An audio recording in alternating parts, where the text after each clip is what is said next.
Lep dober dan. Evo, dan po seji, ki je bila relativno kratka, glede na preostale seje. Mislim pa, da so bile sprejeti sklepi, ki bodo spremenili podobo Kranja. V prvi vrsti gre za sprejet sklep o lokacijski preveritvi za urejanje prostora na območju nekdanjih gorenjskih mlekarn. Tukaj so mestni svetniki in svetnice soglasno sprejeli ta sklep o lokacijski preveritvi in s tem je dalo investitorjem možnost, da na približno 2,6 hektara zemljišča naredijo 375 novih stanovanj oziroma sosesko s 375 stanovanji, od tega 60 varovanih stanovanj. Glede na načrte, ki smo jih videli, bo celoten promet potekal pod zemljo. To pomeni, da bo celotno naselje ozelenjeno. Je pa poleg tega bodo tudi vsa infrastruktura, ki bo namenjena za izposojo koles, za izposojo oziroma car sharing, skratka, tudi tukaj je investitor sledil nekako viziji Mestne občine Kranj, da uporabljamo alternativne prevozna sredstva in ne toliko avtomobilov.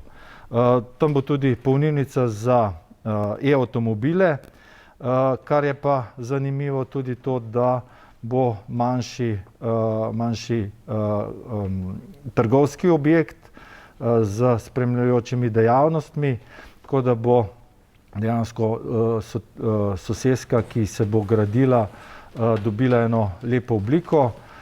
Torej v Kranju lahko v prihodnjih 3-4 letih pričakujemo novih 400 stanovanj skupaj s tem, kar se trenutno še gradi na ulici Rudija Šelege.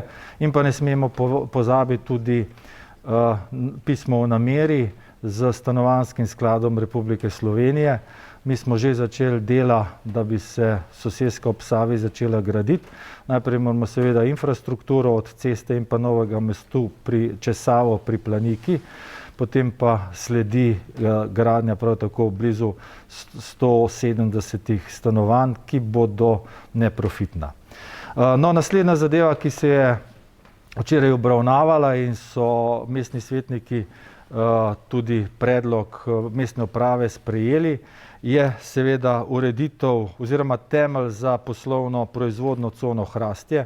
Kot je omenil eden od svetnikov, je torej več kot 10 let, 15 let od tega, kar se je zgodba začela odvijati. No in včeraj je bilo prvo branje prostorske ureditve za obsežen nabor kompatibilnih dejavnosti, ki dopolnjujejo že začeti poslovno-proizvodni kompleks agromehanike. Tukaj je približno dobrih 18 hektarov zemljišča namenjeno za proizvodno poslovno dejavnost. Kot vemo, Mestna občina Kranj je že začela z odkupi cestišč oziroma zemlje za novo cesto. Skratka, Kranju se končno res obeta nova poslovna cona, ki je kar težko pričakovana tako med domačimi obrtniki in pa podjetniki, kot tudi zanimanje so že pokazali nekateri tujci. Tretja zelo pomembna včerajšnja zadeva je bila sprejem strategije razvoja pametnega mesta in skupnosti Kranj. Gre za obdobje od 2020 do 2023, kjer želimo seveda digitalizirati področja, ki so vezana tako na upravljanje Mestne občine Kranj, kot tudi na spremljevalne dejavnosti. Dejansko digitalizacija predstavlja priložnost za razvoj in pa celotne rešitve modernega bivanja in pogojev za delo. Gre za to, da seveda življenje naših občanov in občank naredimo lepše, naredimo boljše. In prva taka stvar, ki se jo bomo lotili, je digitalizacija oziroma informacija parkiranja po Kranju, tako da bodo naši občani oziroma tudi gostje že vnaprej vedeli, že pri prihodu v Kranj, kje so prosta parkirišča in koliko njih je.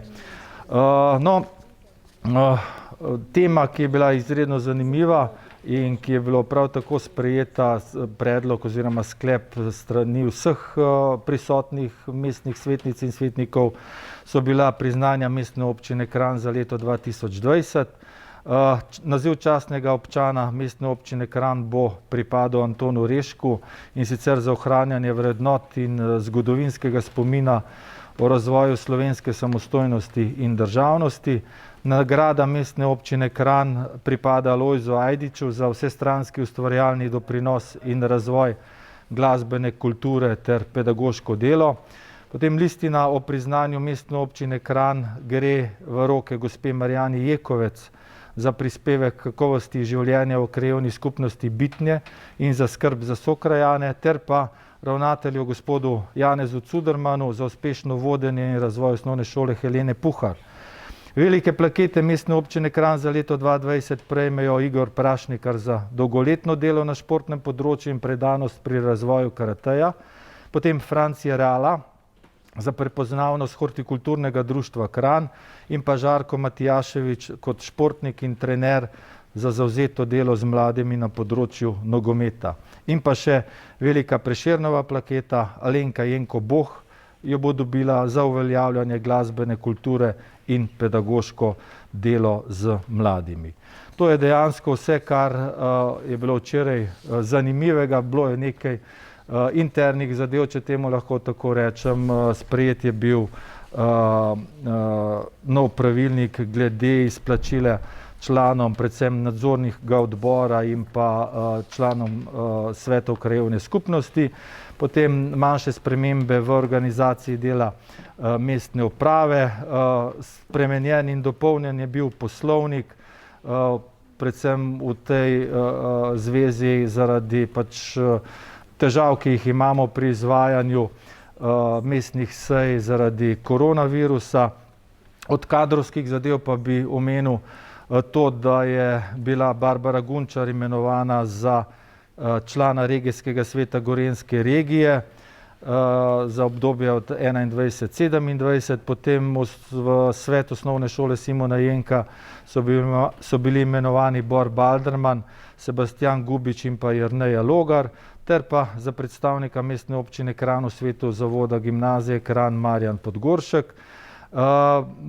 Kot zanimivost naj pa navedem, da svetnice in svetniki niso izglasovali soglasja k imenovanju Maje Vunšek za direktorico Mestne knjižnice Kranj.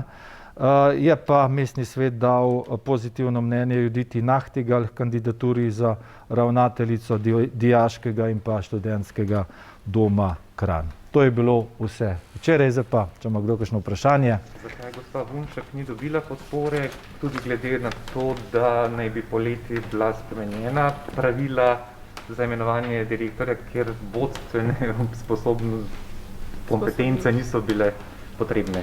Ja, jaz moram priznati, da v tistem času sem manjkal na razpravi, ker sem bil na enem zelo pomembnem sestanku na ministrstvu v Ljubljani. V glavnem razlog, ki je bil naveden, so bile pa, da ne izpolnjuje vodstvenih izkušenj, tako da potem so se seveda mestni svetniki tako odločili, kot so se to je prevladalo.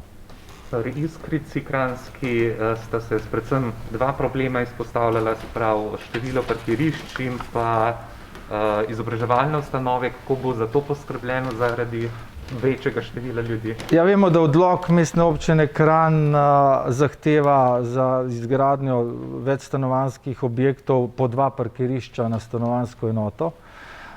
Tukaj smo sledili predlogu investitorja, da je dovolj 1,5 parkirišče, in ko smo pretehtali predlog, ki smo ga dali mestnim svetnikom, je seveda pretehtalo to, da povsod drugje, tudi v Ljubljani in ostalih mestnih občinah in ostalih občinah, je standard 1,5 na parkirišča na stanovanjsko enoto.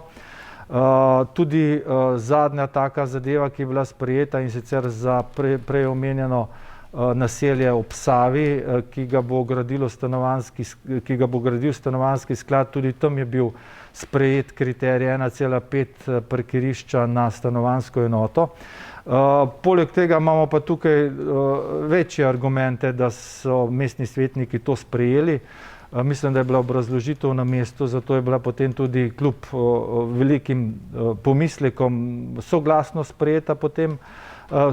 sprejeta predlog.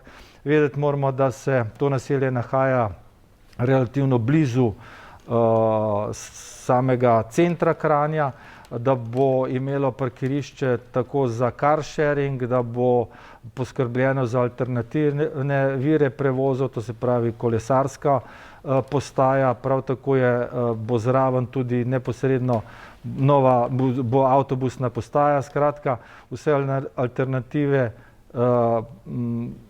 premikanja oziroma gibanja bo to soseska imela.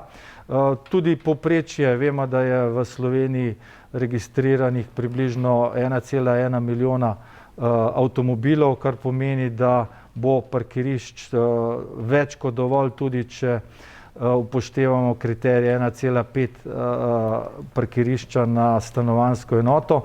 Prav tako pa tudi izkušnja iz leta 2008, ko se je gradila soseska Planina Jug, ki je tudi upoštevala kriterij 1,5, pa danes vidimo, da če kdaj parkirate tam, da je kar dovolj parkirišč vedno na voljo, kljub temu, da pač Planina 1 in Planina 2 pokata po šivih, kar se teh parkirišč tiče, ker so pač se upoštevali starejši standardi 0,7 parkirnega mesta na stanovanjsko enoto. Kar se tiče pa, kot je bilo poudarjeno, družbenih dejavnosti, kot veste, gradbeno dovoljenje za šolo, ki je v bližini tega naselja, to se pravi osnovno šolo Staneta Žagarja, smo dobili in jaz računam, da bomo v letu in pol dobili 6 novih učilnic v tej šoli, novo telovadnico in pa nove skupne prostore. Od Ministrstva za šolstvo smo prejeli brezplačno bivšo trgovsko šolo, ki jo bomo energetsko obnovili in prenovili in bo predstavljala podružnično šolo za osnovno šolo Jakoba Aljaža. Vrtčevskih kapacitet je zaenkrat dovolj. Imamo pa v neposredni bližini Kranjske Iskrice še nekaj zemljišča, ki je v lasti Ministrstva za izobraževanje, znanost in pa šolstvo, in sicer bivša mlekarska šola, ki smo jo lansko leto vrnili ministrstvu, ker mestna občina jo trenutno ni uporabljala. In tudi tukaj je možnost, če se bo pokazala potreba, da te prostore uporabimo po obnovi ali za vrtčevske potrebe ali osnovnošolske, ampak glede na znane podatke tega ne bo potrebno.